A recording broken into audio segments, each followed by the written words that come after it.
Hello and welcome to Minter Dialogue, episode number 491. My name is Minter Dial, and I'm your host for this podcast, a proud member of the Evergreen Podcast Network. For more information or to check out other shows on the network, please visit evergreenpodcasts.com. So this week's interview is with Ruth Farenga. Ruth's a facilitator, executive coach, speaker, and author. She's founder of Conscious Leaders, a consultancy helping ambitious leaders in technology build a calm, collaborative, and productive workplace. In 2019, Ruth started the Conscious Leaders podcast, on which she showcases great people leaders, CEOs, and founders who really step up for their employees. Her podcast interviews helped inform her new book, Next Level Leadership, from ReThink Press. In this conversation with Ruth, we discuss her new book and podcast. What does it mean to be a conscious leader? How unconscious leaders can become conscious, showing emotions at work, with plenty of great tips and insights on how to become a better leader. You'll find all the show notes on minterdial.com. Please consider dropping your rating and review. And don't forget to subscribe to catch all the future episodes. Now for the show. Ruth Farenga, how lovely to have you on my show. We met thanks to my friend Zoltan Vas, and we were talking about the future of work. And you let up that you were working on a book. It is now out. Next Level Leadership, 9 Lessons from Conscious Leaders. You're a coach, a consultant, and also a podcast host. So fellow podcast hosting and author. In your own words, how would you like to describe yourself, Ruth? Oh, good question. My clients told me it was about the work was about creating a calm, collaborative, and productive workplace, which I thought are nice words. I usually say something like facilitator and executive coach. I think facilitators are a nice word because it is really what I do. Like, yes, there's content in what I do, but really it's about holding the space for others to do the work between themselves and do their right thinking, do their best thinking. So, conscious leadership. You write about it, about actually what does it mean, conscious leadership? I mean, at the end of the day, you also say later on that a lot of the things we do are unconscious. So how would you like to articulate, or for us, conscious leadership? Yeah, I think conscious leadership is people that intentionally step up for others in the way that they run their business or their team. So according to how I define it in the book and the work I do, it's those that are running commercially successful businesses. So they're a CEO or a founder, or they're a senior partner if they're in a corporate. But they're also very active and proactive in the way that they support their people. And they do that in quite radical, innovative ways usually, because they prioritize the happiness and fulfillment of their staff alongside the commercial success of what they're doing. So start on the inside with your employees as a way to be profitable. Yeah, I mean, I always say that this work is about 3 layers. So it's about self, interrelation, and wider culture. So self, how we manage ourselves, our habits, our reactivity, this type of thing. Then beyond that, how we interrelate, how we listen to each other, how we coach each other so that we can get the best thinking out of one another. And beyond that, their wider culture, like how do we want it to feel like around here? How do we create a space that's going to be fun or productive, or whatever it is, the words that we want from our work? How do we intentionally make that happen and not just expect it to work out somehow? So those are the really important kind of phases I think that leaders need to work through. At one point in your book, Ruth, Next Level Leadership, you quote a professor, Paul Dolan, to name him, and he said, the vast majority of our thinking is driven by our unconscious and the stories we've been telling ourselves. So it really is a theme I wanted to explore, which is, how does an unconscious leader become conscious? I mean, at some level, I'm not even conscious of my unconsciousness. You talk about sort of unconscious competence and so on. How does an unconscious leader become conscious? Well, I think what we're talking about here is awareness. And maybe if I draw from my own experience, so previously I would have said, if you take me back sort of 12, 13 years, I think I was quite reactive, quite stressed. I was a kind person still, but I was like, it's someone who would have like minor anger issues, I would say, and a lot of stress in my life. And I wasn't really aware that I was behaving that way. And through a process of my own anxiety, depression, and coming out of that a number of times through a lot of personal and professional development, coaching, my own business, all that mindfulness training, I have slowly become more and more conscious and aware of how I behave and my impact on others. So I think it's bringing to the surface things that are maybe less appealing about our personality and bringing them into our awareness so that we can work on them. Yeah, I personally have had moments where typically it's my wife who says, who has the courage to say, hey, Minter, you're not acting nicely. And it's at those moments I'm like, oh, I didn't feel it. I didn't see it coming. I wasn't aware. And it's sort of like, how do you know about something when you don't know it existed in the first place?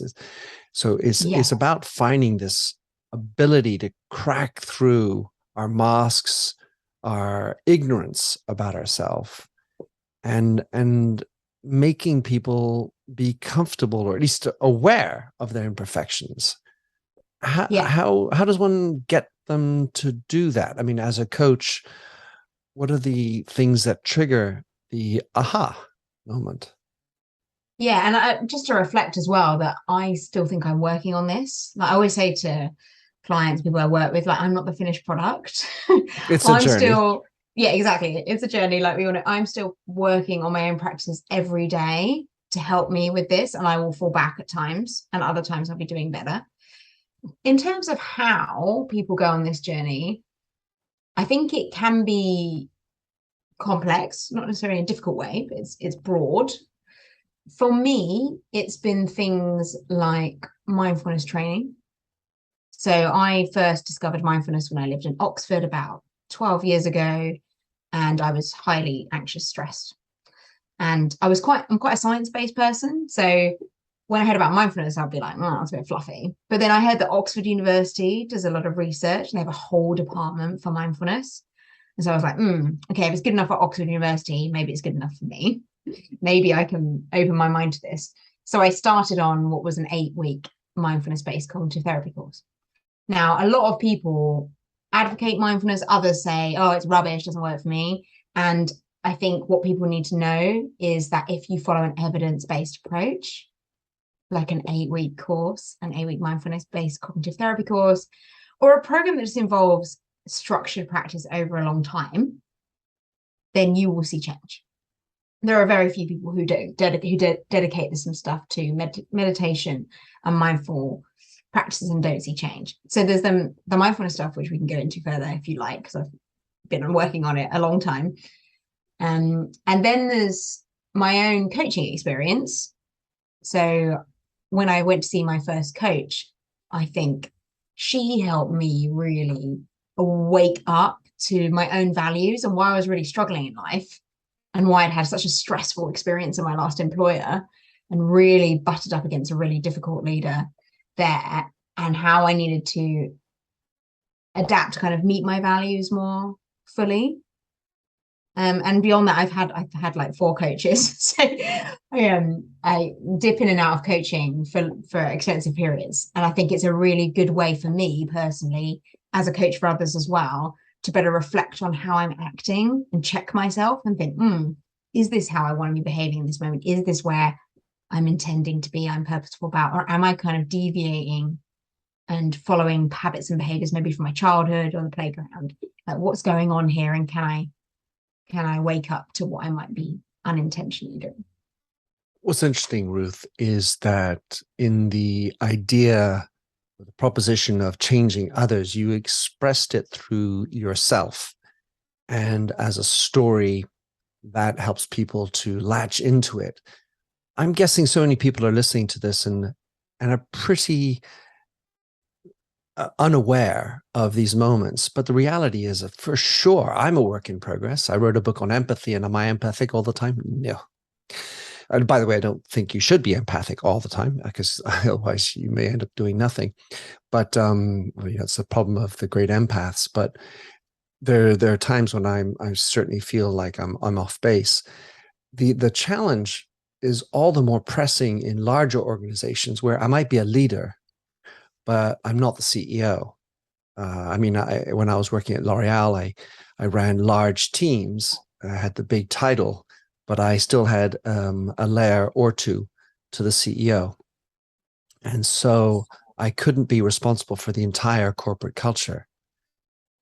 In a lot of the situations or the examples you give, I had the feeling, and I didn't sort of fact check all this, but that a lot of the companies were smaller companies that had even employee ownership or private ownership, where your governance options are wider, where I'm in charge of the whole thing. What about the notion of mid-level management and mid-level conscious leadership? Is there a possibility for that? And if it's the boss who's not a conscious leader, what kind of openings are there for to get the leeway? Let's say you have access to the CEO, to get them on board as well. Well, a really good question. I intentionally interview people who have made waves in their company. So often there is a range. There is small, medium, and corporate, including PwC, for example, a partner there.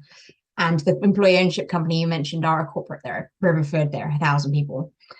But you do see a lot of small to medium-sized business founders and CEOs there. And I think, to say just briefly, I'd say that this work needs to start at the top, or as near to the top as humanly possible. Because if you are a middle manager and you're reading all this great stuff and you're unable to influence the top, all this book is going to do is make you realize that maybe you should leave or maybe you should try a bit before you leave, because you're wanting to be in a different environment. And I was writing a blog today on like 3 characteristics of conscious leaders. So I pull out the first 3. And I actually said at the end that I'd really like you to share this with someone who you don't think would usually read something like this. Because I think what I'm most interested in doing with this work is reaching the tough people who don't do personal and professional development and actually steamroller a lot of people and cause a lot of destruction in their leadership because they are unconscious, like we were talking about before, and unaware of what they're doing. And they want the commercial success over anything else. And what they haven't realized is that actually this being nice to people, supportive, purposeful, all this stuff is going to help with that. So I'm really keen that people would share something. Maybe it's not the whole book, maybe it is, maybe it's a blog like this, something, it's a nugget that is about commercial success alongside this really stepping up for people in new and different ways. Because I think you make a really good point. If you are middle management and you're not seeing that at the top, that's challenging. Now you can have your own impact in your team, just from, we talk about loads of things in the book, including great listening, great intention, managing yourself in a way that's supportive to them. And that will have a ripple effect on the layers of management or the one team you support, however senior you are. And any person can decide if that is something that they are prepared to tolerate, if they're not seeing good stuff come from the top. And great people can do great grassroots stuff as well. There's no denying that. But it is challenging. And I would like to help anyone that is interested in doing that, because I think that is where this real work needs to happen. It needs to help. I'm going to say tough guys. It's not always guys, but often it is. It's traditional masculinity here. So how do we help those people be open to this work? I think it's a really good question for myself. I did a little, I would say, informal audit of your podcast. We have maybe 30 or 35 episodes. And it seems that compared to what I would characterize as the generalization that most leaders, CEOs are still male, you have a larger proportion of female leaders, CEOs. And I can't help but think that the as one of your points in your book is bringing your whole self to work. I have just, anecdotally, without any scientific research, just observed that more often than not, a female leader will more often bring her whole self to work, including the ability to cry, be vulnerable, and listen, because there's also research that shows that women tend to index higher in empathy than men. And so, yeah, there's this, I have this feeling that there's a feminine quality to this ability. I would like to have you react to that. There's a feminine quality to this ability. Yeah, I mean, I think, to be honest, I'm not giving them excuses, but I think it is tough out there for guys in some ways, because you talked about like crying, for example. Like, it's tough for a lot of guys to cry full stop, never mind cry at in home, the work. At home, yeah, with your spouse, as a with your senior children. leader. Yeah, exactly. So I think we have a really interesting challenge at the moment in which we expect men to open up and be vulnerable and maybe, cry and all this, or like be human and relate and listen to all this stuff, but they weren't brought up like that, so. And we're totally generalizing. There's a whole bunch of Gen Z people coming up who can cry and are really open-hearted and all this. But I think it's an interesting challenge that we also still expect men to be quite tough, and in the large amount of scenarios expect men to be the main breadwinner. Not always, but this is an interesting challenge. So we're saying to men, why aren't you taking the paternity leave, and why aren't you like really opening up about all this stuff? But we still need to earn, and there is an interesting balance there that I think is not easy for quite some proportion of men right now. So many people ask me how I felt when George Floyd was killed. And as I sit across a table from a black man who's about to talk about how the murder of another black man felt, I don't think it really matters how I feel. Hello, I'm Stephen Dorsey, host of Black and White from Evergreen Podcasts. We'll explore and explain how white advantage, bias, and outright discrimination continues to plague our society. Black and White is available wherever you listen to podcasts. I feel like this is kind of a large rub within this whole challenge of being a conscious leader, trying to do good and perform, and even this notion of safe space. Which is really interesting, because obviously, just like Jonathan Haidt argues, safety is a good thing. I mean, how can safety not be a good thing?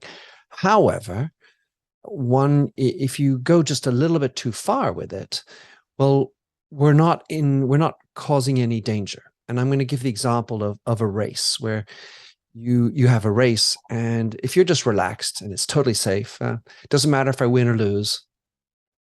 Well, that doesn't seem like a high performance situation. And there is such a thing as good stress. And there's a CEO who wrote a piece in Forbes, how psychological safety actually works, where he describes having tried to make a safe space at work for everybody to feel diverse opinions are good and all that. But he noted a decline in growth and creativity and problem solving.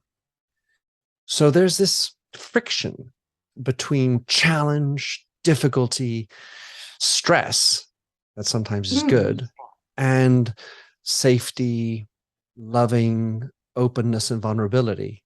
And it's a grisly mix that I see is very challenging for leaders today.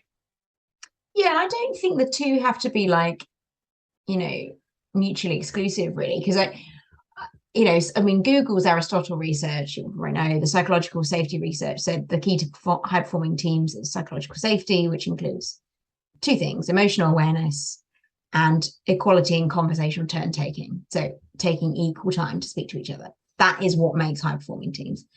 Now, those, I imagine, and from what I've seen from the great leaders I know, there is also very high expectation there. So just because you're, and you know this, and you say, but just because we're kind, we're supportive, we listen, doesn't mean we're saying, I need you to show up like now, and I need that deadline met. And just because I'm vulnerable myself doesn't mean I'm gone mushy and I don't have high expectations for you.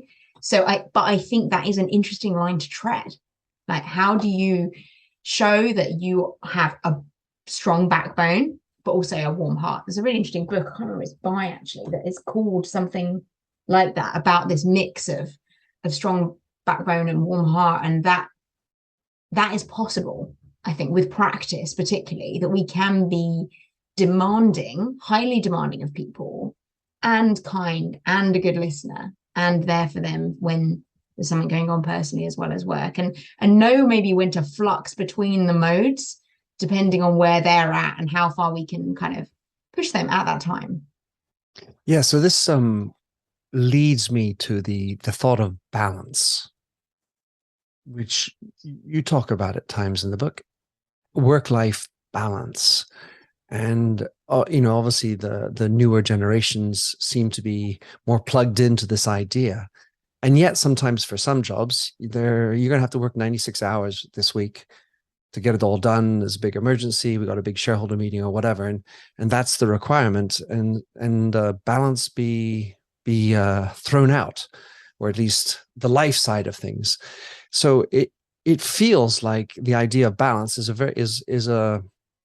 it's a difficult state to achieve. Yeah, and I think that is what companies have to work at, because otherwise people will leave. We know that particularly the younger generation, but we see across the generations now, is that people are more demanding of their employer.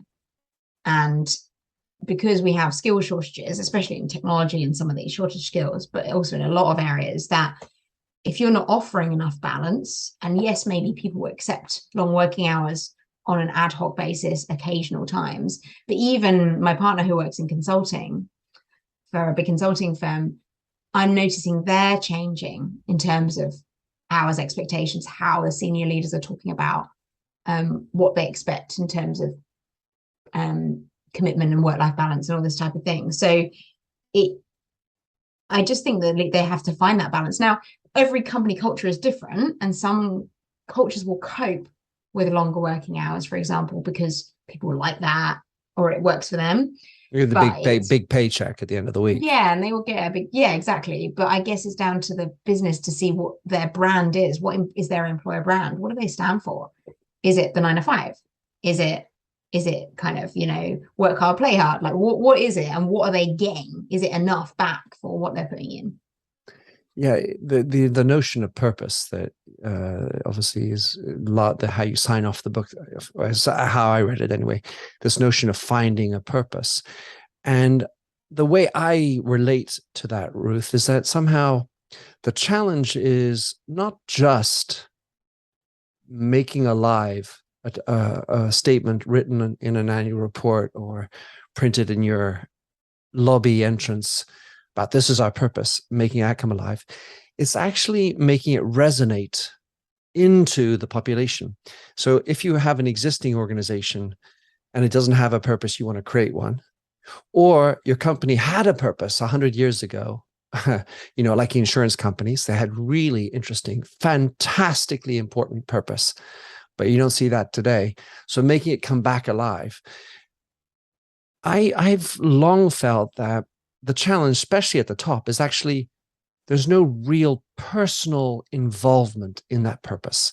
It's a nice thing to do. We got to save the climate because, gosh, that's terrible. And of course it is. But there's also starvation. There's also inequalities there. I mean, you could go with a lot. And what's your story into that? And the lack of a personal attachment, especially at the top, feels like cotton wool or BS for everybody. Anyway, even if we're giving 1% of our profits to climate change or whatever. Yeah. How do you react? Yeah, I think what it sounds like you're talking about is like weaving the purpose into the day-to-day lives of those that work there and helping them own it. And I think there are various ways of making that happen, because what you don't want is to be actually having quite a terrible business that occasionally does nice stuff, like you said, does some offsetting, or like, because that's really terrible CSR. First make it nice at home before you go and trade good elsewhere. And I think the way that businesses can reconnect with their purpose, or even establish one that resonates more, is by involving their employees in creating it. Now, it's much quicker to sit in around a boardroom and go, right, let's come up with a one-liner for our purpose or our values or whatever. But it might be empty. Like you said, it might be like, what's this, BS that I'm reading? Doesn't sound right to me. Whereas if you're actually involved in a process, and I know various CEOs that have done this, of even with big companies, of distilling what the top values, behaviors are really, not what we want them to be, but what are they? What do we stand for here? And what that can still have some aspirational element to it, and helping them actually create those words so that they I can put my name to this, and I helped. There's been a really great democratic process here. Now, that's not the fastest way of doing it, but I tell you, it will gain the most motivation from people if they felt they've been involved in such a process.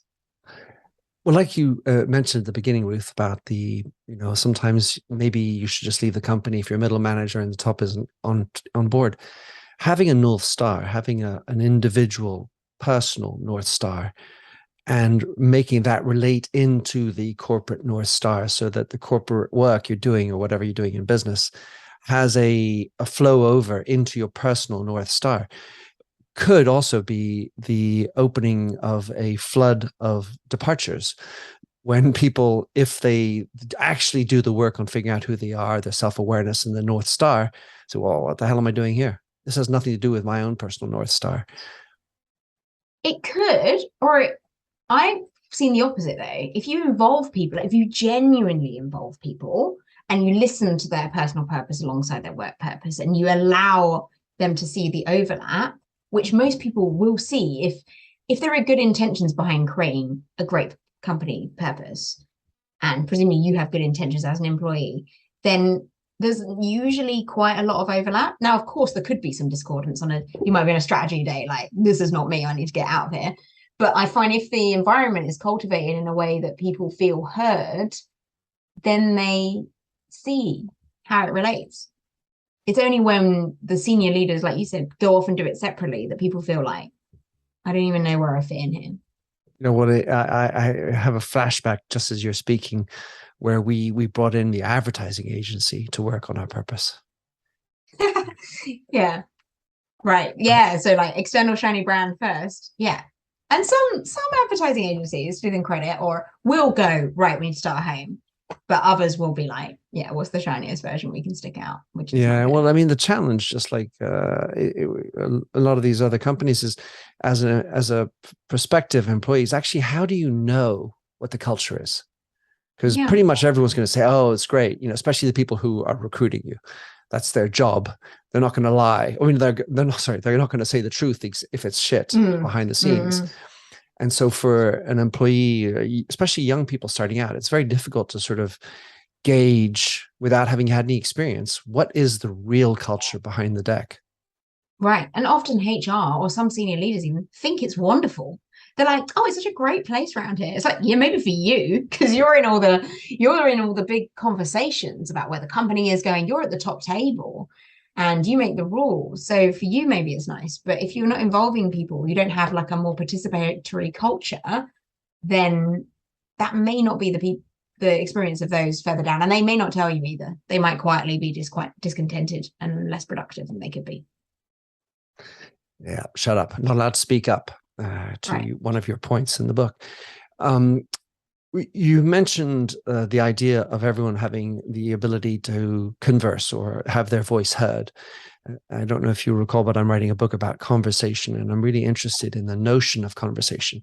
Something that struck me in reading your book was the importance of time. So we got the stress of too much work and not enough time to train, to listen to everybody moan about their personal lives or whatever it is that might need time. Similarly for conversation, because as the boss to obviously, the well-paid, most highest paid person says anything and everyone caves in and agrees, or just because that's the quickest thing, I can decide immediately rather than go through this process of listening to everybody and then, well, it's going to be my idea anyway. But this notion of time, and I was wondering, how do you look at crafting the time to do your mindfulness, or at least not just you, Ruth, personally, but when you're talking, coaching individuals in enterprise or in business, how do you look at crafting the time to do what's necessary? Yeah, I mean, of course, this is a very personal question. For me, I do it because I know there is no other choice. If I don't exercise, meditate, etc., my mental health could start going downhill, and I can't support anyone then. So, full stop. That's just, it's a non-negotiable. My first podcast guest, John Hessler, he is a multimillionaire. He runs 4 construction companies, and he manages to meditate. He also has 2 kids. He manages to meditate twice a day, and he's quite an active dad too. So I don't think this is about time, although that's what leaders report. It's about priority.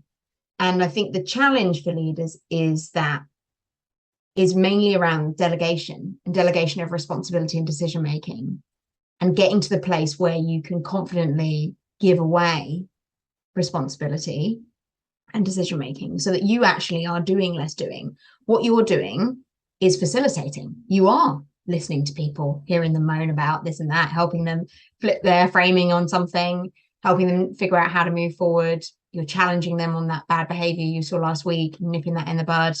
You're checking in with them the week after to see how they feel after that feedback. You're honing your vision and purpose and sharing that with them and hearing what they've got to say to add and all this type of thing. So your role becomes very different. It's less about the doing and more about the facilitating, the thinking, decision making and actions of the others around you, which takes time, right? To get to that point. And that's where I think the leader needs to become much more of a coach themselves. And most people don't really understand what coach means. Most people think it means mentor. Coaching really is about great listening. It's about being grounded. It's about facilitating others' thinking that might be very different than yours. And it's about being very present. So I think it points to a different kind of time usage of leaders. Also a very different mindset.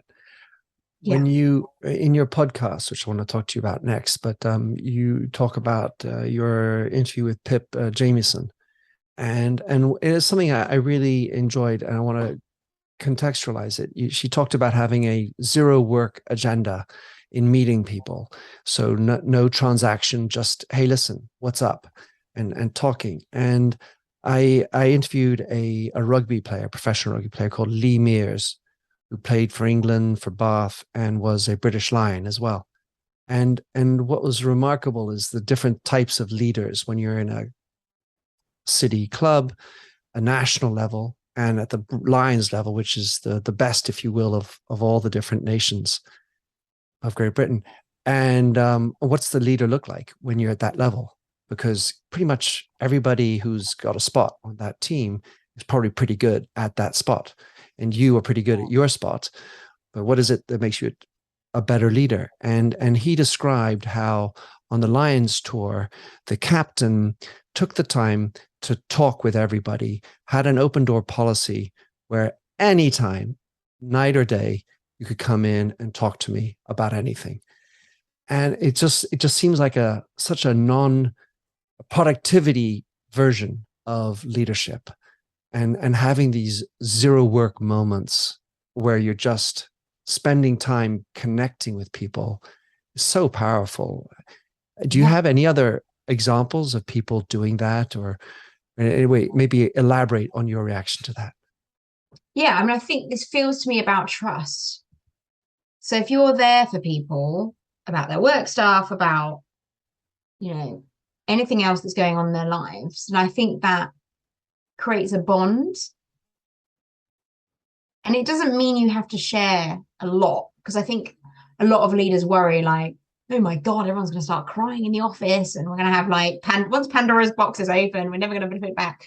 I don't think it has to be like you have to drop into their entire therapist mode, but it does mean, I mean, yeah, and there's loads of examples in the book, but like June Corrie, for example, I think she was my second podcast guest. She talked about how at one point there were three of them in the office, and they realized like one of them was going through chemotherapy, the other one had a mortgage they couldn't afford, and the other had this really disenfranchised child. And they all just opened up in this moment, and she's the founder of this company. And in that moment, when they all shared this stuff and they stood in a circle, they just looked at each other and realized how connected they were to each other in their kind of struggle. They were both all three of them having really shit time. And they didn't need to solve each other's problems, but they all stood there in like a triumvirate type thing, the three of them. And it was a powerful moment of connection. You use the word connection. It was a moment of, shit, this is what it's like being human.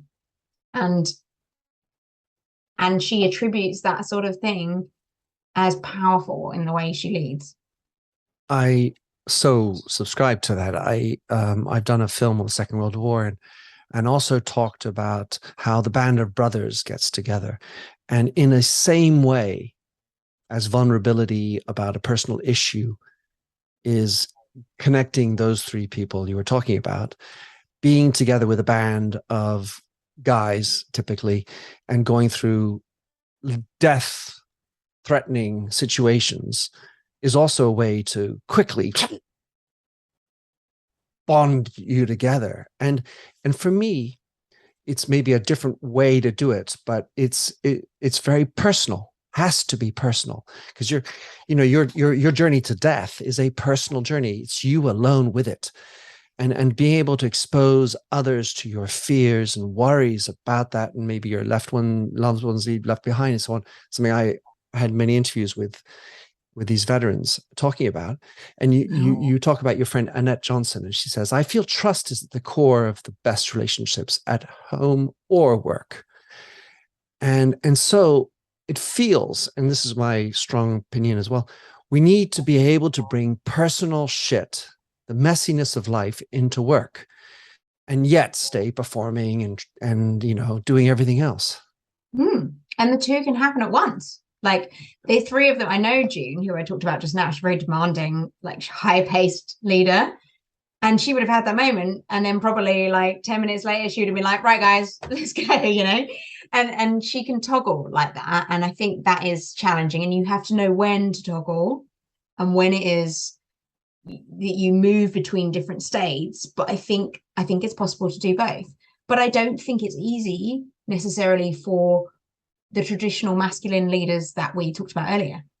And I think that is where the big work needs to happen, and can happen slowly. You don't have to pour out all of your past worst problems you've ever had to your staff, but you could share something. Well, maybe your book.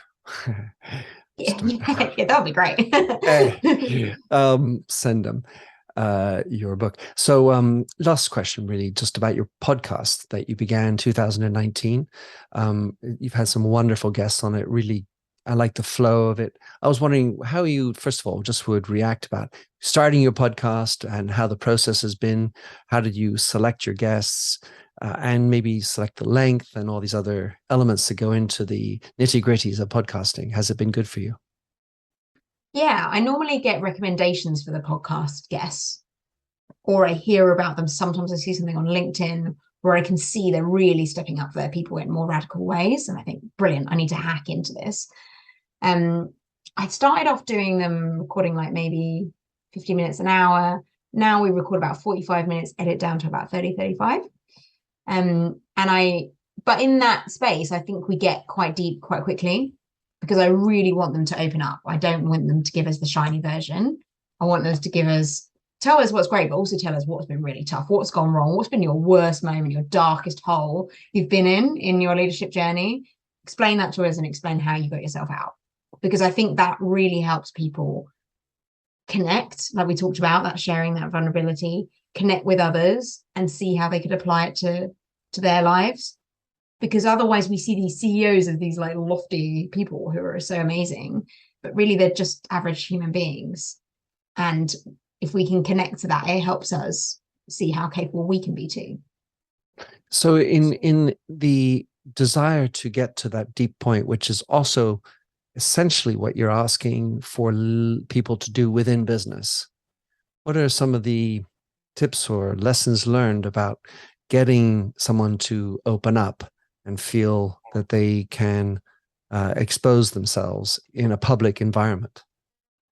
I think this has to start with self-development, like mood management, anything to help with someone's well-being. It's very difficult for someone to share if they're afraid of the problem themselves.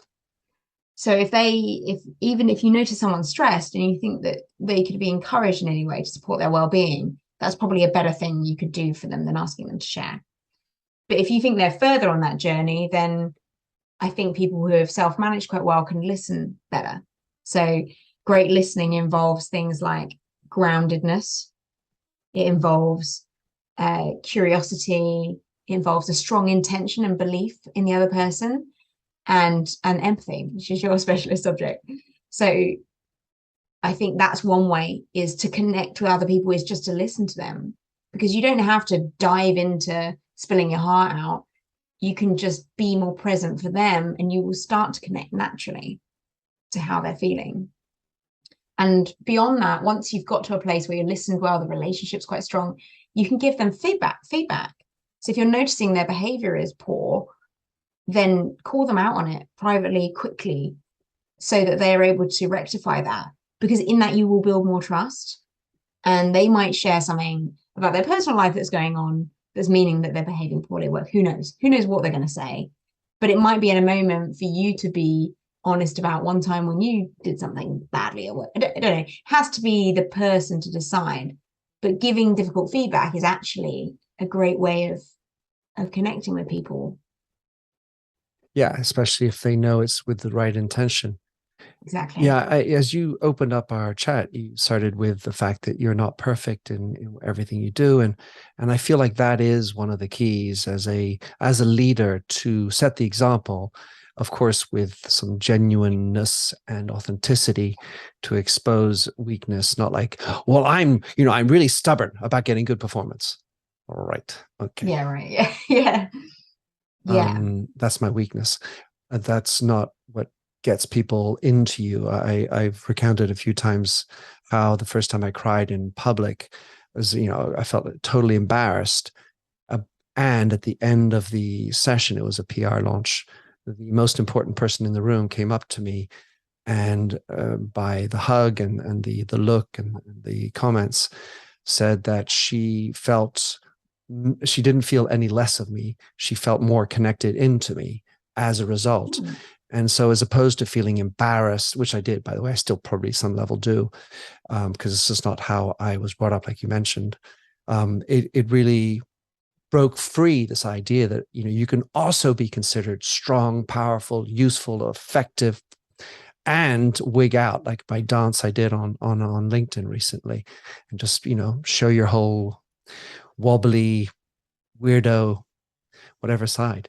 Yeah, I mean, we've all become too serious, haven't we? Like, let's face it, we've all become too professional, and I think that has got a bit tired now. I think people were more willing to open up, but I think we are doing it with some people and then leaving others behind.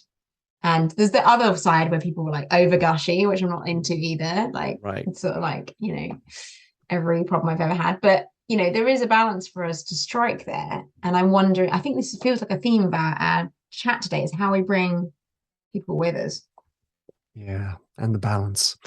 Ruth, lovely. So how can anyone follow you, connect with you, track you down, and most importantly, order your book, Next Level Leadership? Yeah, you can get all of that at consciousleaders.org.uk, and you'll better see free episodes of the podcast on there, as well as information about the book and blogs. So help yourself to content. And I'd love to hear what anyone thinks of the book and really what makes it practical for them. I think that's really important. I will put all of those in the show notes. Merci beaucoup, Ruth. Thank you. Thanks for having listened to this episode of the Minter Dialogue podcast. If you like the show and would like to support me, please consider a donation on patreon.com/MinterDial. You can also subscribe on your favorite podcast service. And as ever, rating and reviews are the real currency for podcasts. You'll find the show notes with over 2,000 and more blog posts on minterdial.com. Check out my documentary film and 4 books, including my last one, You Lead, How Being Yourself Makes You a Better Leader. And to finish, here's a song I wrote with Stephanie Singer, A Convinced Man.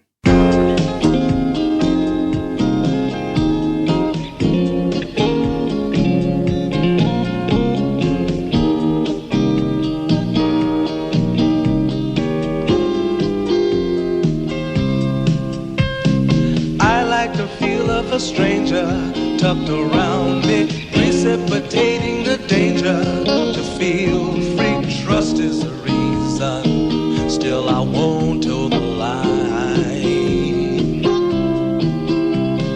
I sit here passively, hope for your respect, anticipating the thrill of your intellect. Maybe I tell myself there's no use in me lying. I'm a convinced man, building an urge. I'm a convinced man, to live and die submerged. A convinced man, in the arms of a woman. I'm a convinced man, challenge my fate. I'm a convinced man, competition's innate. A convinced man, in the arms of a woman. Despise revenges and struggle with deceit. Live for the challenge so life's not incomplete. What's wrong with challenge? I know soon we all die. I like the feel of a stranger tucked around me, precipitating the danger to feel free. Trust in my reason and let me show you why. I'm a convinced man, practicing my lines. I'm a convinced man, here in these confines. A convinced man, in the arms of a woman. I'm a convinced man, admit to the test. I'm a convinced man, I'm ready for an arrest. I'm a convinced man, in the arms of a woman.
So many people ask me how I felt when George Floyd was killed. And as I sit across a table from a black man who's about to talk about how the murder of another black man felt, I don't think it really matters how I feel.